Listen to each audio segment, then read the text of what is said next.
This is the BG Sports Show presented by Sports Radio America. I'm your host, Baxter Colburn. Welcome to the program, a Thursday edition of the show. A huge show, some great interviews, some exciting content coming up for you today. Green Bay Packer fans, we've got some good stuff for you. I'm sure you're probably excited. There's been some new signings. Well, new to some people if you've never been around the Packers for a day in your life. But for you Packer fans, there's some old faces returning to town, and there's some exciting things coming up. We'll be chatting with David Kenyon of Bleacher Report a little bit later on in the show. He's going to be talking a little bit about whether or not LeBron James might be done in the championship-winning realm. We've heard rumors of him maybe going back to Miami.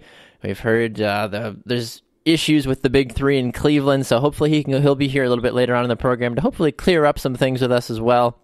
Christensen will be here as well, our fitness expert, to chat about his weekly fitness tip as he has on the show as well, and a couple other surprises and things we'll chat about along the way as well. But before we get to our first interview on the show today, just want to take a minute to remind all of you that if you want to continue to listen to the BG Sports Show, we appreciate everybody that continues to do that. You can find it on Sports Radio America, sportsradioamerica.com, and on TuneIn from 4 to 6 p.m. Central Time on Mondays and Thursdays.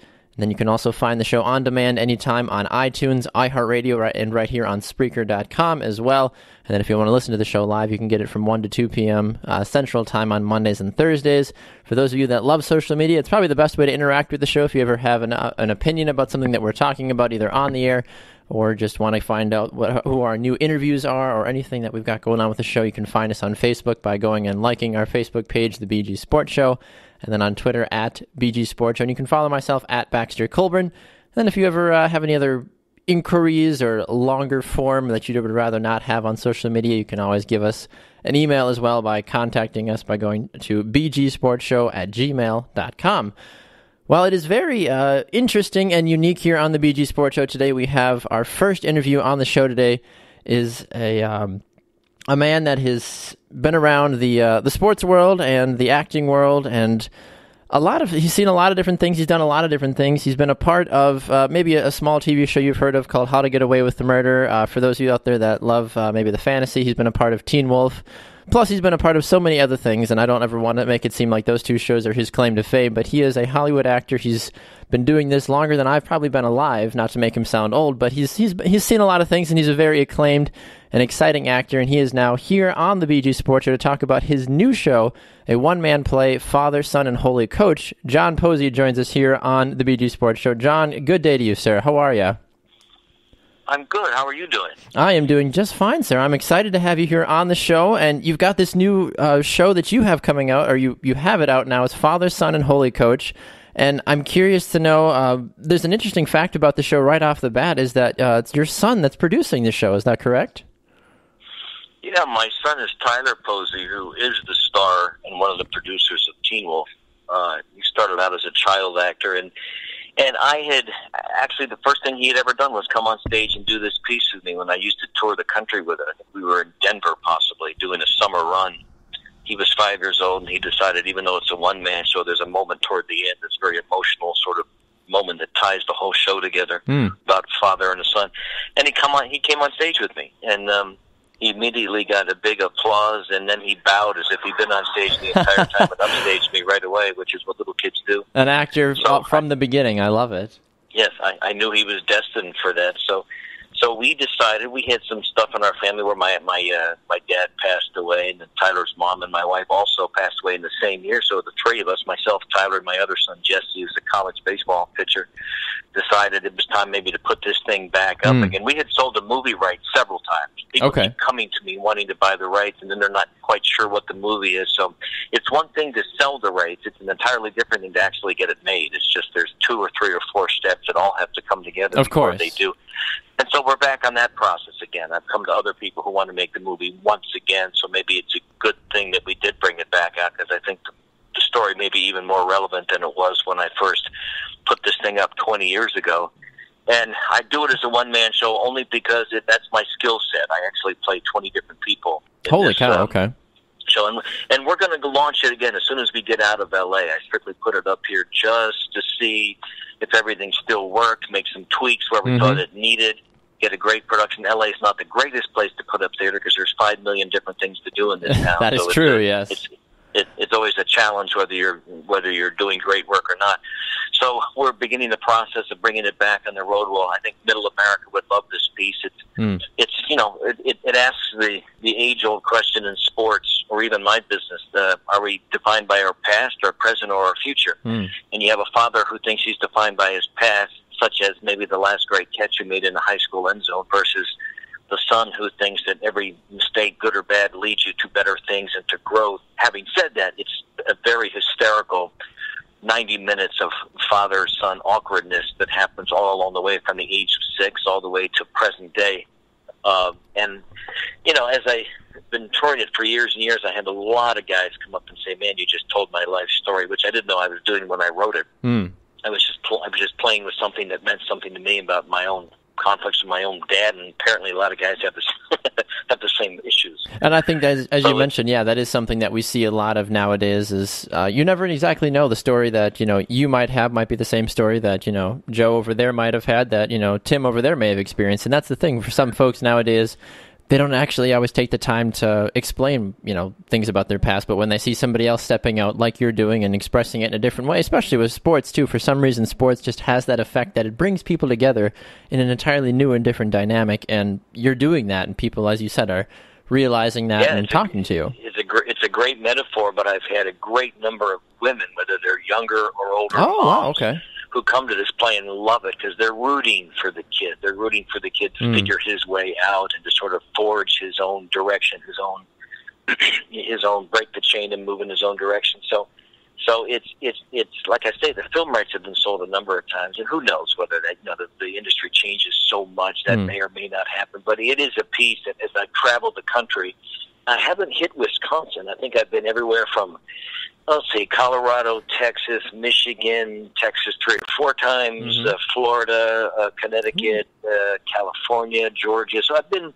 I've bounced around, and we may, now that we're sort of done with this process in L.A., bring it back out again, because it truly, first of all, it's unusual that theater nowadays tends to be either a musical or it tends to be rather heavier material. It's kind of rare that you would take a father-son sports piece, and it's as if the movie Field of Dreams decided to become a theatrical event. That was kind of the feeling I was getting from it. Yeah, I was wondering if there was any purposeful ties to that. It's very much that. I mean, Newt Rockne, the great iconic football coach of a century ago, plays in this story, and he's sort of a ghost-like character. So it's as if you had taken Field of Dreams and decided to make it a theatrical piece, not a musical like Rocky was this summer in New York, but clearly just a story. And then I think eventually the movie of this will happen. I mean, like I say, several times it's come close, and people just at the time, people come and go, and then things kind of disappear and get pushed back in the back shelf. So what I would be doing this time around is trying to have a little more control of that myself, which by that I mean bringing some of the money and the producers together so it does get done. Now, you're talking about making a movie. That aside, it's a great, as a theatrical production, it's great all by itself. Okay, and that's one of the things I was going to ask about, though. You're talking about, in terms of making a movie, trying to kind of transitioning here into that. Is this something that, I'm assuming it's not going to stay as a one-act, or a one-man scenario, I guess. I'm assuming there's a multi. I wrote this. Yeah, it changes. In fact, the story changes. I wrote the screenplay many years ago. Okay, Sony, that's what I was wondering. They bought the rights right away the night I opened it the first time, and they just could never quite figure what the story is. And sort of we know now, and I've been through this before. I've written 7 sports films, some for the studios, some that didn't go, some that got bogged down on rights issues. For example, this movie Eddie the Eagle that's out right now, I was the first writer on that project. Really? Okay. But it got into legal issues where there was another version of the script, and apparently Eddie Edwards had sold his rights to somebody else, and so eventually Disney, who I had written it for, had to step back. And so now, unfortunately, the movie that just came out is not mine. So it's like somebody who stole my girlfriend, and now they're parading her around in front of me to add injury to insult or insult to injury. So, but that happens. There's always but part of the business. I did get a film made that called Legendary, which was a high school wrestling film about 4 or 5 years ago that did very well. That was my film that I wrote and produced. You had I was just say you had a nice little. Maybe people may have heard of him. A guy named John Cena was in that movie. Yeah, that was weird how that happened. First it was at the studio, and then it dropped down, and somebody called me. A friend of mine said, "Hey, I'm the head of production for WWE Films. Oh, And goodness. we want to make your movie right away. So we reached out and got some great actors, Danny Glover and Patty Clarkson, to play the mom. And since it was a WWE film property, they wanted to bring in John Cena. And that wasn't quite what I had envisioned, but it worked out fine. It's a good film. It's had some nice run on Netflix and Showtime. And it still is out there, and so that's kind of the stuff I write. So if you were to see Father, Son, and Holy Coach on the screen, it would be in the same vein as Legendary if anybody saw it. Yes, yep. That's interesting. But Now, sorry, go ahead. Go ahead. I was just going to say, so because of Legendary, because of the different success that you've had, are you coming to this point now in your career where you've been on screen, you've obviously done a ton of different things, whether it's been for TV, whether it's been for movies. Are you in that point now where you kind of want to transition to more of the behind-the-scenes stuff and kind of let somebody else take the forefront? Yeah, possibly. When you get to be my age, now I'm 60, I play a little bit younger on stage because it's a very physical play. I wouldn't have guessed it by how much you're jumping around and moving around on stage. Yeah, I'm all over the stage, so I have to be in very good shape. I was a wrestler for years. I think once you're a wrestler, always a wrestler. So okay, sure. I don't know how many years I left in the play, but out here in Hollywood, the work starts to slow down, obviously, as it's geared to a much younger audience. So I am doing that. In fact, I'm writing a TV pilot for the first time, simply because maybe for the first time ever, it's actually easier to get TV done than film. Interesting. Okay. And so I'm sort of getting away, abandoning what my model was for years, which was writing these smaller films, which I had some success in selling, even if they didn't get made. And actually working on a pilot that's completely off the sports field. Interesting. And we'll see what happens with that. And I did half a season last year of How to Get Away with Murder. I do a lot of guest work on television, smaller films usually. So I stay busy, but I'm actually happier writing. It's harder, it's kind of an isolated, solitary field when you're spending a day by yourself writing. But there's more gratification at the end of the day. And so, very possibly, until they throw me out of Hollywood, I try to keep all doors open. I do voiceover work. I used to do a ton of commercials as an actor. Nice career in television. I would love to, quite frankly, and I think it might happen. I'm in negotiation now to really take this show on the road, which means you sort of have to plan for 3 or 4 years out. Yes. And you find yourself in towns all over the country doing weekends with this piece. And I may, since my kids are out of the house and, nobody's demanding I be home at 5 o'clock, I may suddenly find myself in a position to do exactly that. So I think that's sort of where we're headed right now with this piece, because the reviews have been so good in L.A., and we love where we are, and we've upgraded this thing to a 2016 show of fathers and sons. I think we're about ready to do just that. That could be my thing for the next few years. And I say at the end of the day, too, you've only got one life to live, so why not make the most of it, right? Yeah, and it's fun to do that. When you're in L.A., as I said in the beginning of this conversation, you spend so much time marketing this piece. Well, when you go on the road, you let them do the marketing. Let me come in and be this guy on stage who's going to present you a great night of theater of fathers and sons and football and some storytelling. And I probably shouldn't say football, even though that's a main piece. It's really about just it's family dynamics. Football just happens to be a great metaphor for life, as any sport. It could be fencing, it could be horseback riding, but I've chosen something. And coming from the South, I came out of Florida and Georgia. Okay, sure. So there's a real color in the Southern storytelling. Yes, I'm from Florida as well. I understand that. Oh, you're from Florida? I am. I'm from Naples, Florida. Oh, Naples. I'm across the coast. I started out in Boca Raton, ended up in Gainesville, and then ended up in Atlanta. So I got farther north I went, the more south I went. You know what that That's means. what I've told people. Yep, exactly. Yeah, if you're in South Florida, it's the north. If you're in North Florida, it's the south. Exactly. So I tell people, I'm so far south in Florida that I'm in Boston, basically. That's exactly right. I'm from the ultimate town of Long Island. It's called Boca Raton. Yes. Yep. Absolutely. Yeah, and that's the thing people don't understand about Florida at times, too. No, they don't. Which is why I created this town in Georgia, just to make sure there was no confusion. And so the whole town is a fictitious town that could be anywhere from Texas it's all what the you way perceive over it to to North be. Carolina. Yep. Yeah. So we just made up a town that could be anywhere in the South, and I got very attracted to Southern storytelling and the skills and the color and the sort of the legendary status people put onto things. So it becomes a very, very funny story from a kid's point of view of growing up with a kind of a fanatical dad who wants a do-over in life, and we all know those guys. So sure. That's why it works, and it works everywhere. I've never done this anywhere where people said, "Hey, I don't get it." It's probably more Middle America than L.A., but it's worked in New York. It's worked in L.A. The reviews you're reading right now are all coming out of Los Angeles. Okay. Where you have a lot of very progressive theater that deals with very progressive stuff, and this is just right down the heart, Middle America, fathers and sons, and how do we figure this out? And so I know it. I know it works. And now for the first time, I think it'd be actually fun just to, maybe close up shop here for a while and get on the road and see what happens. So that's sort of the negotiation we're doing right now. So we'll see. I better do it soon because, like I said, man, I just turned 60, so you never know what's around the corner. And as I said too, from watching from all the reviews and all the videos that we've seen as well about it, you wouldn't have guessed that you're a day over 45, honestly, John. So, well, thank you. Well, I'll tell you what. Well, thank you. In this play, I actually played both wrestlers, and lose. That may be the only time in history you would see a guy do that on stage. So. There's no ties in wrestling, and that just as a side note too, I was that kid growing up that I would play football or basketball by myself in the backyard or something, and my mom would always ask me, "Oh, did you win today?" And because I would try to play two different teams, and I'm like, "No, I lost today." And she would always, she knew what I was doing, but she would make fun of me at times, be like, "How do you lose playing against yourself?" I'd be like, "Look, Mom, you weren't there. You don't understand. It was complicated." It's a great question. I sympathize and empathize with you both on that one. I know exactly what you're talking about. Well, awesome. Well, John, thank you so much for taking the time out of your busy schedule today. Where can people find more information about your upcoming show? And if they happen to be in the LA area as well, what other little details do you have for us about the show? Yeah, if you're here for 3 more weeks, I believe we close March 20th. I don't think we'll extend because I'm kind of anxious to get the ball rolling for a summer run elsewhere.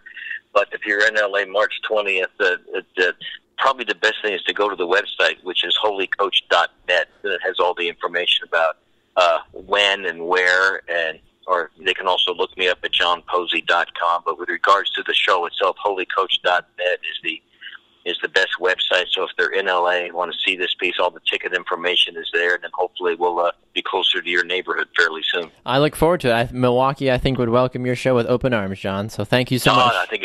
I think it'd be great, and then I could eat some of the great Milwaukee food while I'm there. Hey, exactly. We've got some fantastic food, and probably get you. The first round would be on me as well, John. Yeah, no, I would love to come there. I've been through there. I can't remember. It seems to me I shot something in Milwaukee, and I'm trying to remember what it was, and loved it there. So I'd love to, probably more so in the summer than the winter, since I am from Florida. Yeah, don't come in the winter time. It's about as unpredictable as a Florida afternoon. So. Well, John, yes. I'm glad you said that because I know that very well, too. Exactly, yeah. So we got more in common than you think, John. Well, thank you so much for taking the time today, John. We appreciate you here stopping by on the BG Sports Show. For those of you that are out in the LA area, go and check out John's show. And if you do end up coming to the Midwest or in the neck of the woods, John, we'll have to connect and maybe get you on the show live as well if it works out. Yeah, I hope so, and I hope that happens. That's the plan for right now, is to get us out there. So thanks for letting me on the show. I appreciate talking with you. You're very welcome. Actor John Posey here on the BG Sports Show. We are going to run to a break. When we come back, Bleacher Report's David Kenyon will be here to talk about LeBron James and if he might return back to the beautiful South Beach of Miami to play a little bit more basketball with Dwayne Wade and the Miami Heat. We'll talk about that and so much more with him when we come back here on the BG Sports Show. Don't go anywhere.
Welcome back inside the BG Sports Show as we continue to move on with the show. Had an awesome opportunity to get to chat with Hollywood actor and writer and performer John Posey here on the BG Sports Show as he has been talking to us a little bit about his new one-man play that he's got coming out, Father, Son, and Holy Coach. Go and check that out if you happen to be in the LA area up until March 20th.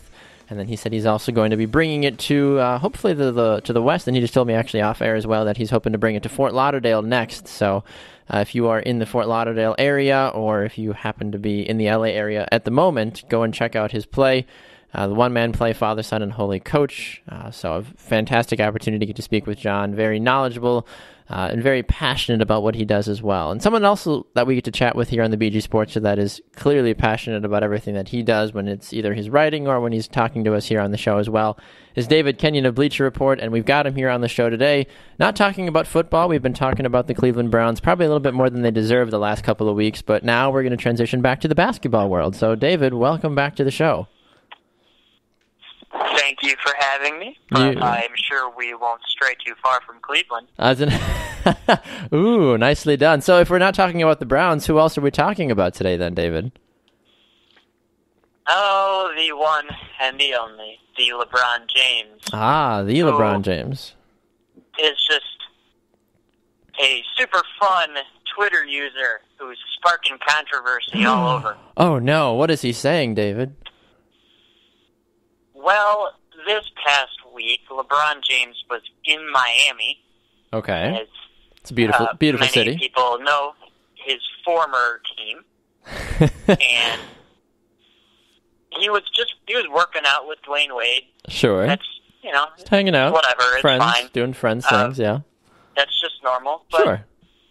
Apparently, LeBron, for some reason, decides, he says this: "It's okay to know you've made a mistake, because we all do at times.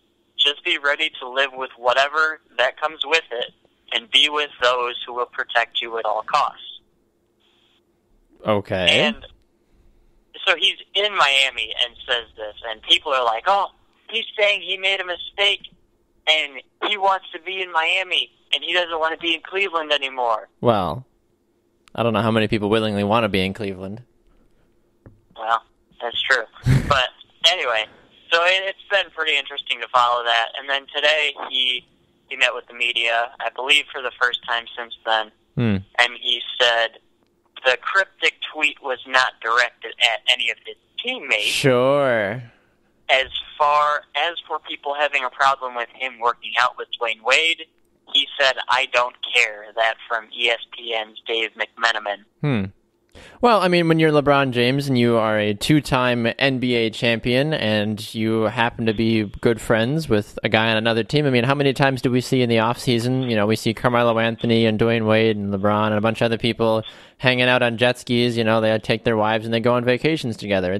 A lot of these guys are friends off the court. I mean, a lot of them, I know it's not as frequent, but a lot of these guys play Team USA ball together and, they are genuinely just know each other. It's what's wrong with hanging out with a friend. I understand it's in season, so I can see how some folks might have a bit of a scuffle about that. But, it's LeBron and Dwayne. Those guys have been friends for years. Why do we need to make a bigger deal about it than we have to be?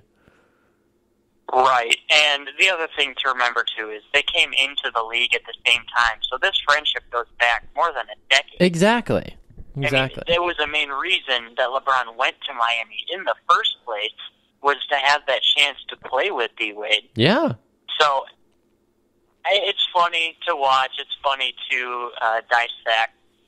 I think it's probably just LeBron with a very poor time tweet about something in his life and whatever life goes on. Exactly. Well, we've heard all these different rumors, though, too. Sorry not to interrupt you. We've heard all these different rumors about Kyrie Irving not being happy in Cleveland, and we've heard, Kevin Love, is he as good as people thought he were? The big three, this, disembodied mess.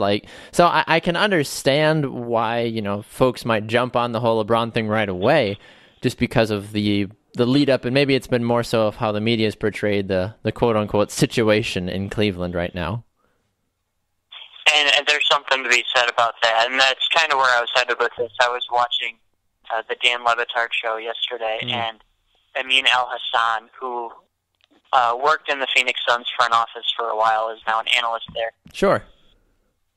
He mentioned that he believes the title window, the NBA championship window for LeBron James is closed as long as he stays in Cleveland. Well, I would agree with you on that one. I mean, we saw him do virtually everything in his power last season by himself. I understand if he'd have had Kevin Love and a healthy Kyrie Irving, maybe they would have been a little bit better and had a better chance of winning that championship. But I feel like Cleveland is in a different state of mind right now. I mean, when LeBron first came back, obviously everybody was super hyped and excited, but now, yeah, I would agree, honestly. I think LeBron's chances in Cleveland, because there's so much supposed, unrest with all these players, I don't feel like anybody wants to win a championship, or a championship would even help the friendship, if there is even one, with these other big names in Cleveland. Yeah, it's just pretty remarkable how we're looking at a team that's first in the Eastern Conference, and I mean, I can pretty confidently say that as well. I mean, you look at the roster construction compared to the rest of the elite teams in the NBA, and I'm taking the Warriors and the Spurs in the series. 100%. Probably even the Thunder. I was just going to say, the Thunder, 99 out too. of 100, it feels like, I mean, obviously it wouldn't be that high, but, man, it's just pretty remarkable that we're looking at the best team in the Eastern Conference and being real hesitant about them. Is that the speculation, though? Well, maybe that's the wrong word to use. Is that just the general persona, though, of teams that come out of the East post-Chicago Bulls, Michael Jordan? I don't think that's necessarily a fair assessment, to the point of, like, the Detroit Pistons were really good in the 2004, 5, 6 area. The Boston Celtics had their super team. So I think that might be a bit of a stretch. But I'd say recently, sure, with, otherwise there's those Miami teams too.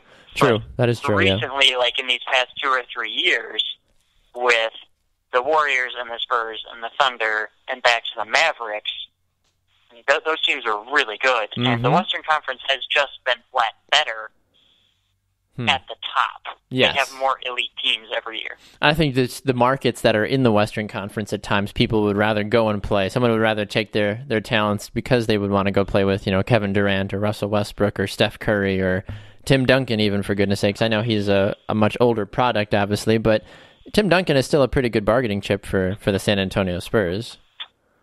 Oh, yeah, there's no question about that. He's been fantastic for him this year.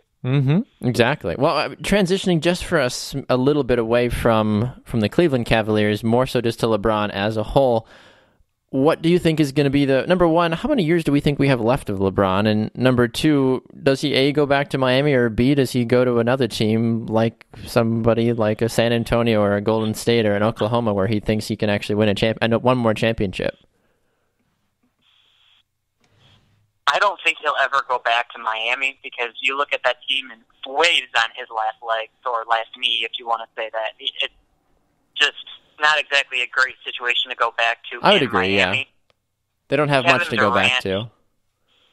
Kevin Durant is connected with Golden State. Is that going to happen? I don't know. We'll see. It'd be horrifying and awesome and tremendous. Yeah, yep. But we'll see about that. And if that happens, there is absolutely zero reason LeBron doesn't figure out a way to go to San Antonio. I think Popovich would be okay with that. And it'd all come down to Pop. Because the thing is, LeBron James is no longer the best player in the world, and that's just because Steph Curry is the thing. Yes. But LeBron is still a absolutely tremendous player. And you see that from the one game he took off against the Wizards last week, or this past week on Sunday. Washington owned Cleveland. Yeah. And then LeBron comes back, and he's putting up, 25 points, 9 rebounds, 7 assists, and then Cleveland's winning again. his impact is unreal. It is, and I think that people continue to forget about that because, like you mentioned, because Steph Curry's a thing. If Steph Curry, hypothetically, in a whole another universe didn't exist, would everybody still just be talking about LeBron, you think still? Or would Russell Westbrook or some other young guy, Kawhi Leonard, be the focus this season instead if Steph Curry, hypothetically, just didn't exist? Right. I mean, I like it. I can go with it. I think we're still talking about LeBron. Do we know? I mean, obviously, no. It's a hypothetical world. We don't know. Maybe it's Russ. Maybe Kawhi doesn't have this breakout. Who knows? That's true. LeBron is still a top 2 player, and it'll be pretty hard to disagree with that. And even if you go to the top 3, fine. Yes. Yeah, I would agree with you on that one, too. And you hear these arguments all the time, whether it's, on ESPN or Fox Sports or any other big entity. It's if you had to build a franchise around LeBron or Steph Curry, who would you go with? And almost 9 times out of 10 people choose LeBron because he's the more overall complete player. That's great that Steph can shoot the lights out of any, arena in the world. But if you're looking for a proven, dedicated, big man that can do literally everything, no matter where on the floor, LeBron is still that guy, even for a couple more seasons, if not maybe 5 to 7-ish, depending on how healthy he stays. Yeah, and that's the longevity thing. I mean, personally, if I'm building a team, I'm taking Steph because I'm taking literally the greatest shooter in NBA history to start my team. But I'm not going to complain if you say, Curry went first, you can get LeBron. All right. Be like, oh, no, I don't want LeBron James. It's like, oh, okay, sure. That's too funny. All right, well, David, thank you so much for taking the time today, sir. We appreciate you always joining us here on the BG Sports Show. Basketball, who knew? I knew half a thing or two about basketball to at least sound fairly competent trying to keep up with you. So thank you for your time today, sir, and we look forward to having you back on the program on Monday. We've got an interesting segment that you and I are going to be working on over the weekend. I'm excited about it.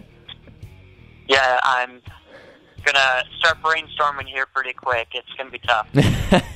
Just something I had an idea about. We won't spoil it for folks, but you're not going to want to miss the NFL-themed segment that we have on Monday. So David of Bleacher Report, where can folks find you on social media? You can find me on Twitter at Kenyon19_BR. Cool beans, David. Thank you, sir. We'll see you on Monday. Thank you. All right, we're going to run to a break. When we come back, the Green Bay Packers finally making their fans a little bit happy, bringing back some key pieces. And also we'll take a look ahead at some of the free agents they might want to target as well. You're listening to the BG Sports Show presented by Sports Radio America.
Back in here on the BG Sports Show as the show continues to roll on. Just chatted with David Kenyon of Bleacher Report. And a little before that, we chatted with Hollywood actor, writer, and producer John Posey as well. Go and check out those interviews. They'll be posted on our Facebook and Twitter pages and on Spreaker.com in our archive as well, where you can catch all of our past interviews that we've done with some just fantastic people here on the BG Sports Show. I will tell you this, I won't give away any names, but we do have a lot of exciting interviews coming up for the entire month of March, kind of a March madness, as you will, of interviews coming up, whether it's from some authors, we've got some health and fitness people coming on, possibly a national boxing icon, yeah, this, like I said, I'm not going to say too much just because a lot of the interviews are still in the negotiation process. Several have been confirmed. We do have some cool things coming up for you. I will tell you who we got coming up on Monday, though. On Monday, we will have Jim Sweeney. He is known for the Mike comic series. He'll be here on the show Monday to chat about the Mike comic and some upcoming projects that he has going on with that. David Kenyon will be here, obviously, as we mentioned. Mike Ferry will be here as well with chatting about some health and fitness things to do during your halftime and timeout breaks, so how you can stay fit and healthy and all that jazz as well. Health and fitness expert. Connor Christensen will be here with all of his reactions from UFC 196, Holly Holm versus Miesha Tate, and then Conor McGregor and Nate Diaz as well. For those of you that didn't know or haven't seen, did you see the pancakes, the pancake cart with Conor McGregor and Nate Diaz? I think it's fantastic. Go and check those out. You could eat it up. It's so great. Sorry, that was bad. And then Simon Mitchell will be here as well on Monday to chat about Arsenal versus Tottenham. The EPL table is all sorts of screwed up now. Leicester City continues to rise at number 1, and Chelsea is trying to claw their way back into the top 5, but then also rumors and speculation that some of the big clubs in England might secede from Champions League play. So for those of you that love the soccer thing, Simon Mitchell will be here on Monday to chat about that later in the final segment of the show, along with Jim Sweeney, as we said, David Kenyon, Mike Ferry, and Connor Christensen as well. So a lot of great things coming up. Lot exciting interviews. Go stay tuned to our Facebook and Twitter pages for samples and teases about other upcoming interviews that we have as well. Facebook, the BG Sports Show. Twitter, at Baxter Colburn, at BG Sports Show. All right. Whew. Green Bay Packers. Love it. Love it, love it, love it. All right, so the Green Bay Packers have done by far the greatest thing this entire offseason. They have re-signed Mason Crosby on a new 4-year deal. Hallelujah. Praise the Lord. The Green Bay Packers, as some of you know, obviously are probably the show favorite team. I mean, when obviously Grant Coppersmith was on the show, Sam Wallace, myself, we all love the Green Bay Packers. I try to not be as super Packery just because of wanting to make sure that you, the listener, doesn't feel like, oh, all they do is talk about the Packers. But we are a Wisconsin-based sports show. We are going to talk about the Packers, at least a little bit. And for those of you that still don't know or haven't listened to the show long enough to know, I was a kicker in high school and in college, and my favorite player is Mason Crosby. I have a Mason Crosby jersey hanging in my closet as we speak. I love it. I got it as a birthday present. Oh, gosh. God, I'm not that old, but 7 years ago. Whew, time flies when you're having fun. So, still have the same jersey, still love it, still wear it every single Packers game day. Mason Crosby, love you, man. You're fantastic. One of those interviews / just people I would like to meet sometime before I join my Savior in heaven. I would love to meet Mason Crosby and just chat with him and just get to shake his hand and be like, hey, you're awesome. Anyway, so the Green Bay Packers re-signing Mason Crosby, a new 4-year deal. This now makes him the 3rd highest paid kicker in the NFL. He is also, after this last season, after his 9th season, going into his 10th season, is the number 1 leader in franchise points in history for the Green Bay Packers. He has 1,145 points. He's made 236 field goals, and he has actually made 27 field goals of 50 yards or more. He ranks number 2 in NFL history for the most points in the first 9 seasons, trailing only Stephen Gostkowski of the New England Patriots, who obviously, as we know, is a fantastic, fantastic player as well. Crosby's appeared in 144 regular season games for the Green Bay Packers, and he has made 236 of 296 field goals. So he's got a 79.7% field goal making percentage. He's also been a part of 15 postseason games, as we know. He's hit 23 of 25 field goals, a 92% field goal ratio, marking back all the way to 2010, so 6 years ago. And he has made 20 consecutive postseason field goals, which is an NFL playoff record. Talk about having a more clutch kicker in the NFL right now. I understand you have Stephen Gostkowski. I understand Adam Vinatieri was a thing for a while too. And I know he's still in the league, but he's old and whatever. Anyway, so it's fantastic that Green Bay has taken the proper steps to bring back Mason Crosby on a new 4-year deal. There was rumors, would he get franchise tagged? Would he play the free agent market? But he didn't want to play the free agent market. He wanted to come back to Green Bay. And that's the hard part about kickers in the latter half of their career. It's saying, hey, I've kicked in cold weather for 9 years now. I really want to go kick in a dome, or I really want to go kick in Florida or California or Texas, where I don't have to worry about freezing my butt off in November, December, January, February, for gosh sakes, at times, depending on how weird the season goes. I would much rather kick in a dome where I know I can get 8 games out of the year in no element bending conditions, or not have to worry about whether or not I can feel my hands when I have to kick a field goal or not, or maybe my feet are numb or whatever. So, but Crosby loves Green Bay. He loves Wisconsin, and he has stayed and decided to continue furthering his career here in the great Cheesehead State. So fantastic. Thank you, Mason, for doing that.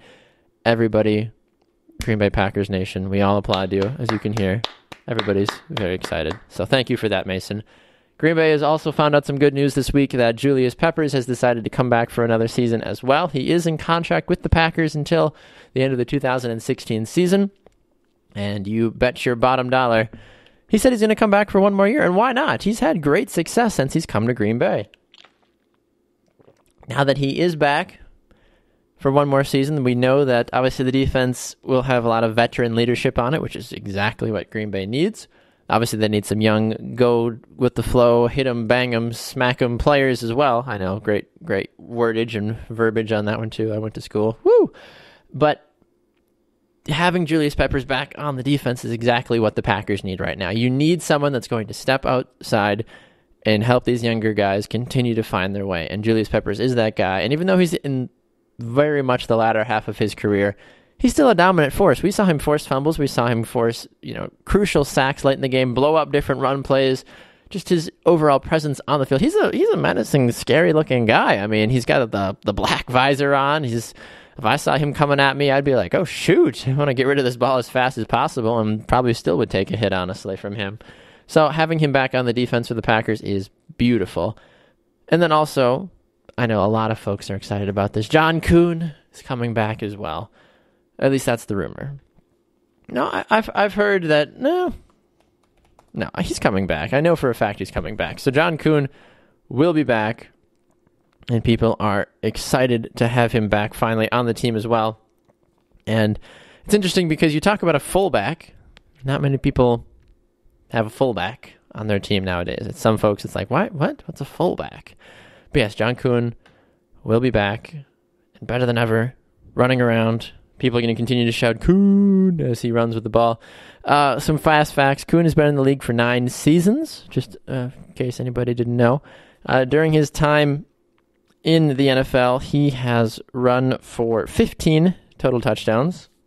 15 total touchdowns. He's been in the league for 10 years. I'm getting my numbers mixed up here in front of me. He played, people forget that he did play in Pittsburgh for 9 games. And he's been in Green Bay now for 139 games, but a total of 148 total games. But anyway, he's only scored touchdowns here in Green Bay. So 15 total rushing touchdowns for John Kuhn in his career. And he's actually got 8 receiving touchdowns as well, all, once again, from Green Bay, because Pittsburgh didn't know what they had. So that's their own fault. All right. You know what, folks? I'm excited. We've got a Connor Christensen health tip segment right around the other side of the break, so you're not going to want to miss that. And then we'll wrap things up as well by an interesting article that I found that compares NFL teams to what car they match up with. And let's just say whoever the author of the article is had quite the fun time with that. So we'll review that as well. Still more to come here on the BG Sports Show. You're listening to the BG Sports Show, presented by Sports Radio America.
Welcome back to the BG Sports Show presented by Sports Radio America. I'm your host, Baxter Colburn. We're joined now by Connor Christensen for another one of his awesome fitness tips. Connor, welcome back to the broadcast, sir. Oh, thank you very much for having me. You're very welcome. What do you have in store for us today, sir? All right. Well, I was having a conversation with my brother the other day, and he was asking me. He's bought into this buying of fitness DVDs in order to get his workout from home, which is great. I definitely encourage that. I've done P90X and Insanity, and they are both very good. But he's chosen the Jillian Michaels workout as one of his workout DVDs, and that is a wonderful cardio and strength building tool. And he has also chosen a workout. I think the program is called Athlete X. It's not as well known, but I've seen some of the stuff this guy has put out before, and he is insanely smart. So I expect that the workouts are very good. I have not experienced those firsthand. But he's asking me, should I do both of these workout DVDs or just one? Which one should I do? And all this stuff. So I asked him what his goals were. We figured that he's trying to lose a little bit of fat and put on some muscle.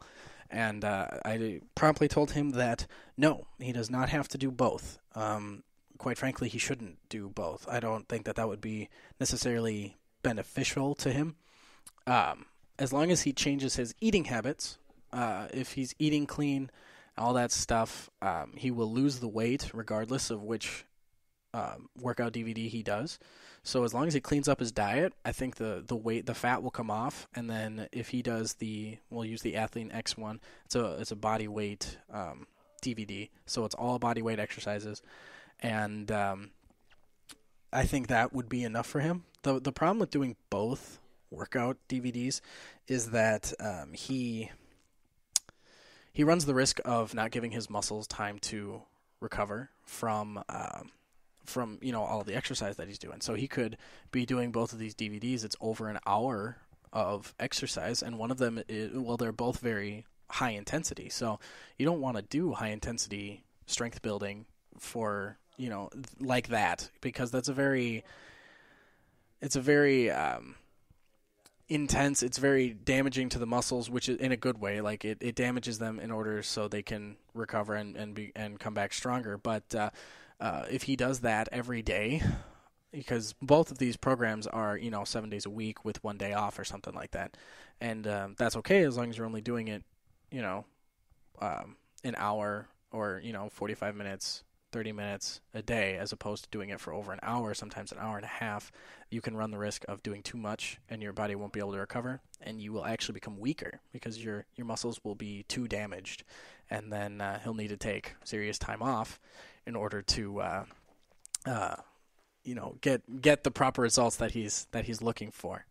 But that's why I told him only do one of the DVDs, not both of them, and clean up his eating habits, because that's gonna be the part that helps him lose weight. Absolutely. I mean, that definitely makes the most sense. When it comes to choosing the right workout program, you want to make sure that it's something you feel comfortable doing. And I know a lot of folks that I've met throughout the years, they have different workout programs that they've used, and they've got like 5 or 6 different DVD programs. Like, oh, did you do that one? No, I tried it for a week. I didn't like it. It's all about what makes you comfortable, and it's going to want to make you want to push play on the DVD player, because some people are just like, I just don't like the way I feel after I do that one. That's a good point. Also, to that point is you also have to be consistent. So I mean, there are some people that just hate exercise. That is true. And they just don't want to do it. And so those are also the same people that they hate exercise, but they want to be fit. And you're exactly, just like, yeah.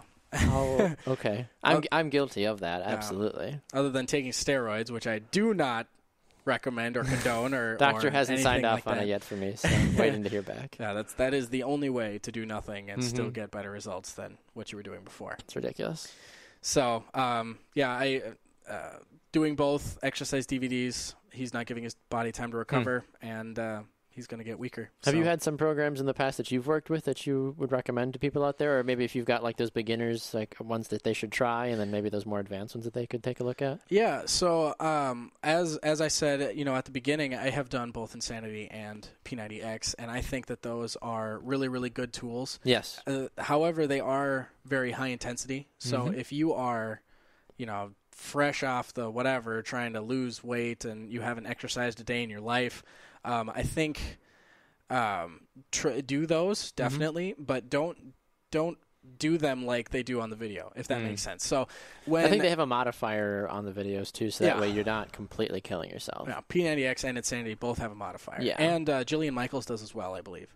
Okay. I've never done any of her stuff, so I don't know. Well, she was the DVD fitness guru before P90X. Before it was cool. Yeah, before it was cool. And she has some great stuff out there. Yeah, that's what I've heard. Her workouts are no joke. They're really tough. She's in great shape, so good for her. Well, but also, taking breaks when you need to is essential for if you're not accustomed to exercise. Yes.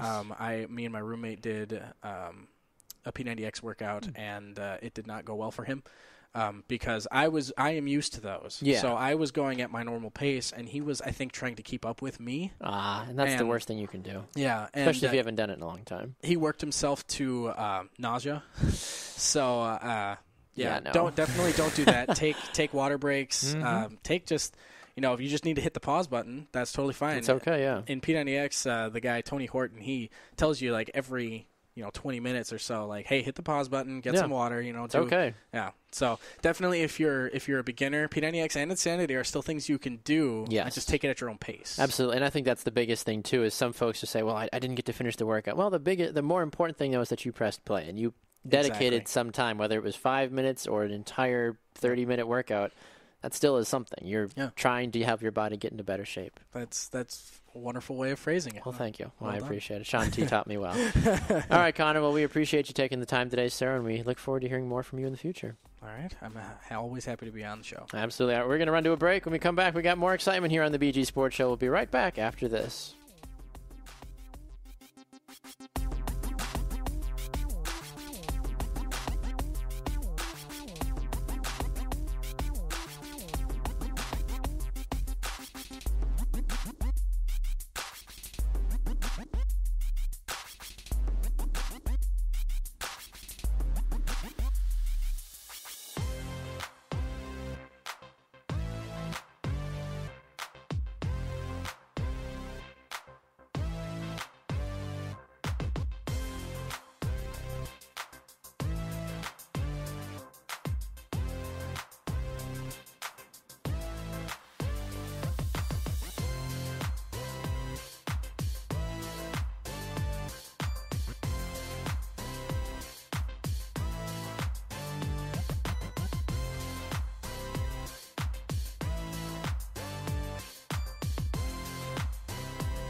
And welcome back inside the studio here on the BG Sports Show, presented by Sports Radio America. I'm your host, Baxter Colburn.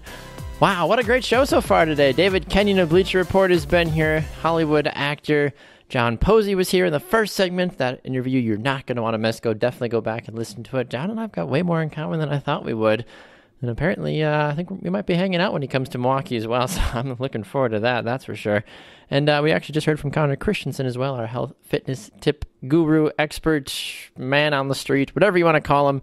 Go check it out. So this last segment of the program, we're going to be talking a little bit about an article that I found on TotalProSports.com saying, here are all 32 NFL teams as cars. This segment, though, is brought to you by Ticket Liquidator. You can go and find tickets to all the biggest and greatest sporting events and other just concert venues and all those other kind of cool things as well by going to their website, ticketliquidator.com, or you can call them at 855-839-7889. That's Ticket Liquidator. Go and find your tickets today. I know I hate having to try to shuffle through all the big, crazy websites to find the tickets to the one game that I really, really want to go to, but they're overpriced or they're crazy. But with Ticket Liquidator, you don't have to worry about that. They've got a 15% lower cost than their competitors, and they also offer a 125% money-back guarantee as well. So you can give them a call today, 855-839-7889. and you can get tickets to over 83,000 events worldwide. All right, wrapping things up here on the show. We're going to kind of scoot through this quickly just because time is of the essence, unfortunately, because that's just how things go on the show sometimes. So, found this fantastic article in passing, and just gotta do it real quick. So let me know and I'll post it on our Facebook page as well, on Facebook, the BG Sports Show as well. So definitely go and take a look at it. All right, so here we go. Starting in the AFC North, these are NFL teams imagined as cars and or vehicles, according to TotalProSports.com. So right away we've got, starting here, they've got the AFC North. They start with the Cincinnati Bengals. They've got it as a Honda CBR 100RR, I think. And the description for it says, can be awesome, but not at night. And that's very true. Next, for the Pittsburgh Steelers, they have a Chevy Silverado, and that is, steel is the strongest of the strong, at least according to Silverado's recent commercials. That's true. Next one is the Baltimore Ravens, and they've got a DeLorean DMC-12. Looks elite, but performance suggests otherwise. Ooh. Cleveland Browns, they've got a Volkswagen Jetta TDI. Both wish they could take back this past year. Yeah, very true. Let's see, moving on to the AFC South, they have the Houston Texans is an M4 Sherman tank, and the description says, this is for J.J. Watt. Are there other players on the team? No, there's not. For the Indianapolis Colts, Ford Mustang Shelby GT, an all-American pony, which is pretty true. It's actually a sweet-looking car with the design they have on it. Then they've got the Jacksonville Jaguars, a 2001 Jaguar X-Type. Cool name, unimpressive performance. Yeah, very true.